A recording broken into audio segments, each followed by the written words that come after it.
വർഷങ്ങളായി ടി.വി. ചർച്ചകളിൽ സി.പി.എമ്മിനെ ന്യായീകരിച്ചുകൊണ്ടിരുന്ന ന്യായീകരണ തൊഴിലാളി എന്ന വിളിപ്പേരുള്ള റെജി ലൂക്കോസ് പെട്ടെന്നൊരു സുപ്രഭാതത്തിൽ ബി.ജെ.പിയിൽ എത്തിയത് എല്ലാവരെയും ഞെട്ടിച്ചതാണ്.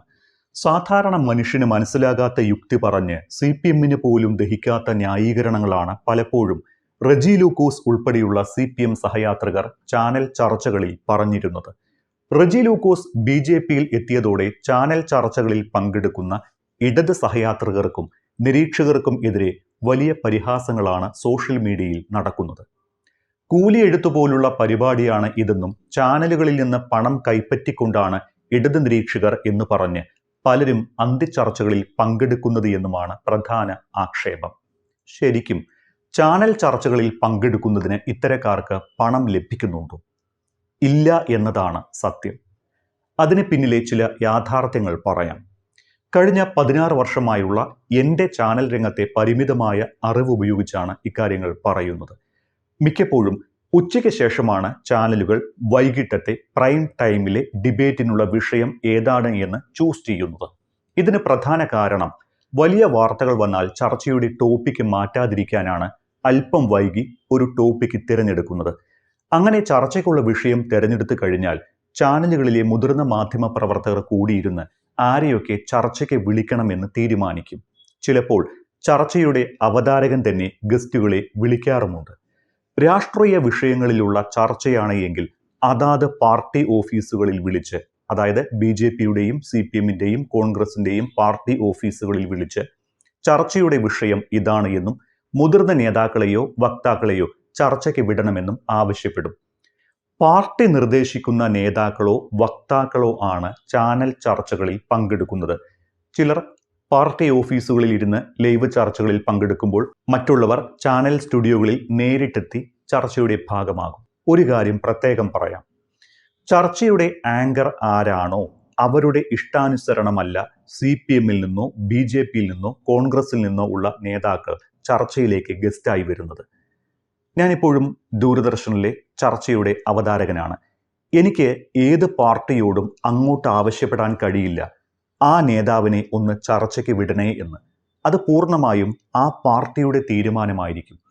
ഏഷ്യാനെറ്റ് പോലുള്ള മുൻനിര ചാനലുകളിൽ പ്രത്യക്ഷപ്പെടുന്നത് മിക്കപ്പോഴും പാർട്ടികളുടെ എ ഗ്രേഡ് പ്രതിനിധികളായിരിക്കും. മറ്റുള്ളവർ മറ്റു ചാനലുകളിലേക്കും പോകും. ഒരേ വിഷയം പല ചാനലുകൾ എടുക്കുമ്പോൾ, ഉദാഹരണത്തിന് ശബരിമല സ്വർണ്ണക്കൊള്ള വിഷയം എല്ലാ ചാനലിലും ഇന്ന് രാത്രി അന്തിച്ചർച്ചയുടെ വിഷയമാണെങ്കിൽ അതിൽ പങ്കെടുക്കാൻ 3 പാർട്ടികളിൽ നിന്നും ഒരുപക്ഷെ നേതാക്കളെ കിട്ടിയെന്ന് വരില്ല. അതല്ലെങ്കിൽ സി.പി.എമ്മിനെ പ്രതിരോധത്തിലാക്കുന്ന വിഷയം വരുമ്പോൾ സി.പി.എം അവരുടെ നേതാവിനെ ചർച്ചയ്ക്ക് വിട്ടുതരില്ല. കോൺഗ്രസും ബി.ജെ.പിയും ഇതുപോലെ തന്നെയാണ്. ഇത്തരം സന്ദർഭങ്ങളിലാണ് പാർട്ടി അനുഭാവികളായ സഹയാത്രികരെ ചാനലുകൾ ചർച്ചയ്ക്ക് വിളിക്കുന്നത്. ഈ സഹയാത്രികർ പാർട്ടി അംഗങ്ങളോട് സംസാരിച്ചിട്ടാണോ ചർച്ചയ്ക്ക് വരുന്നത് എന്ന് പറയാനാകില്ല. അനൗദ്യോഗികമായി ചർച്ച ചെയ്തേക്കാം. പാർട്ടി സഹയാത്രികർ പാർട്ടി അംഗങ്ങളാകാം, ചിലപ്പോൾ ആകാതിരിക്കാം. ചില പാർട്ടി സഹയാത്രികർ മാധ്യമ പ്രവർത്തകരുമായിരിക്കും. പലപ്പോഴും ഇവരോട് ചോദിച്ചിട്ട് തന്നെയാണ് അവരുടെ പേരിന് താഴെ സഹയാത്രികർ എന്നോ നിരീക്ഷകർ എന്നോ ഒക്കെ ഡെസിഗ്നേഷൻ വെക്കാറുള്ളത്. റെജി ലൂക്കോസിനെ പോലുള്ള ഇടത് സഹയാത്രികർ പറയുന്ന ന്യായീകരണങ്ങളൊക്കെ ട്രോളുകൾക്കും കാരണമായിട്ടുണ്ട്. പക്ഷേ ഇത്തരം സഹയാത്രികരുടെ അഭിപ്രായങ്ങളെ ആ പാർട്ടികൾ തള്ളിപ്പറയാറുമുണ്ട്, തള്ളിപ്പറഞ്ഞിട്ടുമുണ്ട്. അങ്ങനെ സി.പി.എമ്മോ കോൺഗ്രസോ ബി.ജെ.പിയോ അവരുടെ വക്താക്കളെയോ പ്രതിനിധികളെയോ ചാനൽ ചർച്ചകൾക്ക് വിടാത്ത സാഹചര്യങ്ങളിലാണ് ഇത്തരത്തിലുള്ള നിരീക്ഷകരെയും അല്ലെങ്കിൽ സഹയാത്രികരെയും ചാനലുകാർ ചർച്ചയ്ക്ക് വിളിക്കുന്നത്. ഇനി ഇവർക്കൊക്കെ ഈ ചർച്ചകളിൽ പങ്കെടുത്താൽ പൈസ കൊടുക്കുന്നുണ്ടോ? ഇല്ല. ഏത് ചാനലിൽ പോയാലും ഇവർക്ക് പ്രതിഫലം ലഭിക്കില്ല, ദൂരദർശൻ ഒഴികെ. ദൂരദർശനിൽ ഇപ്പോഴും ഗസ്റ്റുകൾക്ക് പണം കൊടുക്കാറുണ്ട്. പണ്ട് ചാനലുകളിൽ വൈകിട്ടുള്ള ചർച്ചകൾ തുടങ്ങിയ സമയത്ത് ചർച്ചയ്ക്ക് വരുന്നവർക്ക് അഥവാ ഗസ്റ്റുകൾക്ക് ചെറിയ പേയ്മെന്റ് നൽകിയിരുന്നു. എന്നാൽ ചാനലുകളുടെ എണ്ണം കൂടിയപ്പോൾ ഇത് നിർത്തി.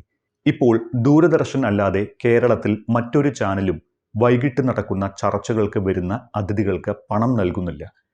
ഞാനിപ്പോഴും ദൂരദർശനിലെ വാർത്താ അവതാരകനും ചർച്ചകൾ നയിക്കുന്ന അവതാരകനുമായതിനാലും ഇത് എൻ്റെ ബോധ്യത്തിൻ്റെ അടിസ്ഥാനത്തിലാണ് പറയുന്നത്.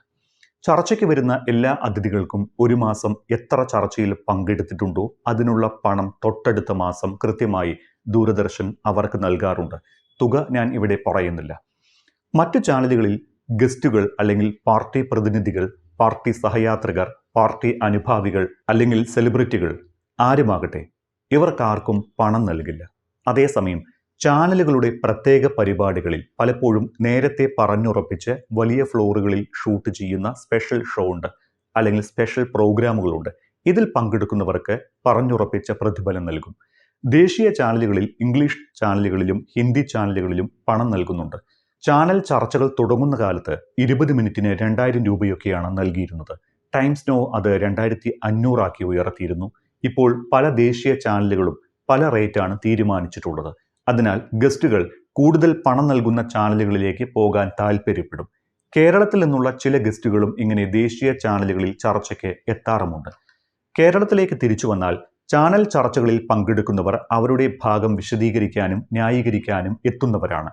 ചാനൽ സ്റ്റുഡിയോയിലേക്ക് വരാൻ വാഹനം ചാനലുകാർ ഏർപ്പാടാക്കി നൽകും. ചില ഗസ്റ്റുകൾ സ്വയം വാഹനം ഓടിച്ച് ചാനൽ ഓഫീസിലേക്ക് എത്തുന്നവരുമുണ്ട്. അതിനും പ്രതിഫലം നൽകാറില്ല. ഇവിടെ പലപ്പോഴും പല ആളുകൾക്കും സംശയം ഉണ്ടാകാറുള്ളത് ഒരേ ഗസ്റ്റ് തന്നെ ഒരേ സമയത്ത് 2 ചാനലുകളിൽ ചർച്ചയ്ക്കിരിക്കുന്നത് എങ്ങനെയാണ് എന്നാണ്. ചില വിഷയങ്ങളിൽ എക്സ്പേർട്ട് ഒപ്പീനിയനോ അതല്ല കൃത്യമായ രാഷ്ട്രീയ നിലപാടോ പറയാൻ ഒരു വ്യക്തി വേണം എന്നിരിക്കട്ടെ. അദ്ദേഹത്തെ മറ്റൊരു ചാനൽ രാത്രി ചർച്ചയ്ക്ക് നേരത്തെ ബുക്ക് ചെയ്തു എന്ന് കരുതുക. ഈ സാഹചര്യത്തിൽ അദ്ദേഹത്തോട് ചോദിക്കാനുള്ള ചോദ്യങ്ങൾ മുൻകൂട്ടി റെക്കോർഡ് ചെയ്തു വയ്ക്കും. ലൈവിനിടയിൽ ഇവരോട് ആങ്കർ ലൈവായി തന്നെ ചോദ്യം ചോദിക്കുകയും ഈ സമയത്ത് റെക്കോർഡ് ചെയ്ത് വെച്ചിരിക്കുന്ന ബൈറ്റ് ലൈവിൽ പ്ലേ ചെയ്യുകയുമാണ് ചെയ്യാറ്. അതുകൊണ്ടാണ് ഒരേ സമയം 2 ചാനലുകളിൽ ഒരേ ഗസ്റ്റ് ഇരിക്കുന്നത് കാണുന്നത്. ചില നിരീക്ഷകർ അവസാന നിമിഷം ചർച്ചയിൽ പങ്കെടുക്കാതെ കാലുമാറി പോകുന്നവരുമുണ്ട്. അപ്പോഴാണ് ഈ പാനലിന്റെ ഒരു താളം തെറ്റുന്നത്. ചില ചാനലുകളിലെ ചർച്ചകൾ കാണുമ്പോൾ വൺ സൈഡ് ചർച്ച പോലെയൊക്കെ നമുക്ക് ഫീൽ ചെയ്യാറുണ്ട്. അത് പലപ്പോഴും രാഷ്ട്രീയ പാർട്ടികൾ അവരുടെ വക്താക്കളെ ചർച്ചയ്ക്ക് വിടാത്തതുകൊണ്ടാണ്.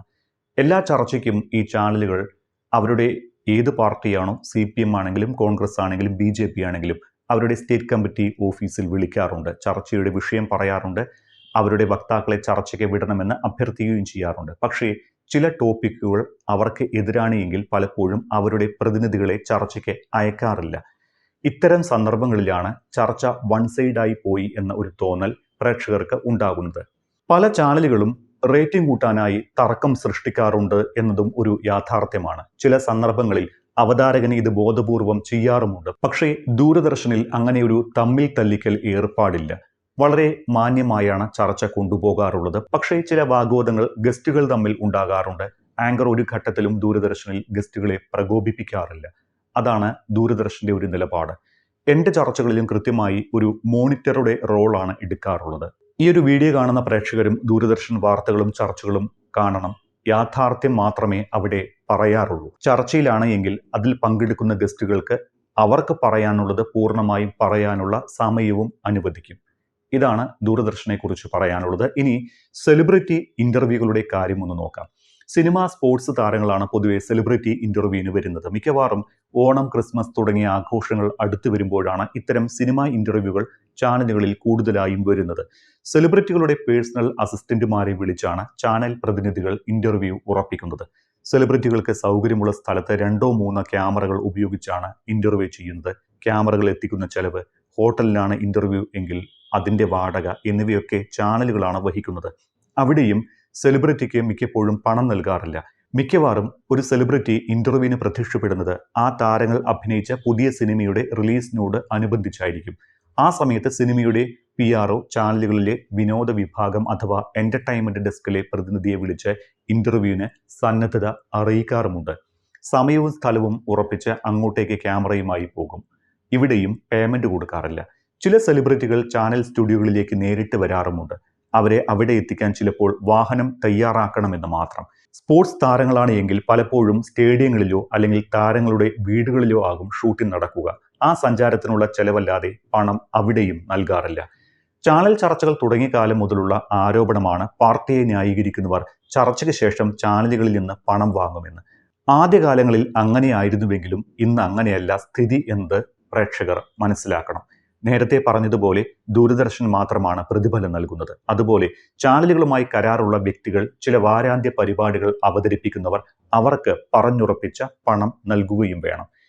റെജി ലൂക്കോസ് എന്ന ഇടത് സഹയാത്രികന്റെ മറുകണ്ഠം ചാട്ടത്തിന് പിന്നാലെയാണ് ചാനലുകളിൽ നിന്ന് പണം കൈപ്പറ്റുന്നു എന്ന ആക്ഷേപം വീണ്ടും ഉയർന്നത്. പാർട്ടി ഓഫീസുകളിൽ പോയി പണം കൈപ്പറ്റുന്നുണ്ടോ എന്ന് പറയാൻ കഴിയില്ല. എന്തായാലും ചാനലുകളിൽ നിന്ന് ഇവർക്ക് പണം നൽകാറില്ല. ചില ചാനലുകൾ ചില വിഷയങ്ങളിൽ സ്വീകരിക്കുന്ന നിലപാട് കണ്ടിട്ടും ഇത്തരം ചിന്തകൾ ചിലർക്കെങ്കിലും ഉണ്ടാകാറുണ്ട്. അത് വെറും തെറ്റിദ്ധാരണ മാത്രമാണ്.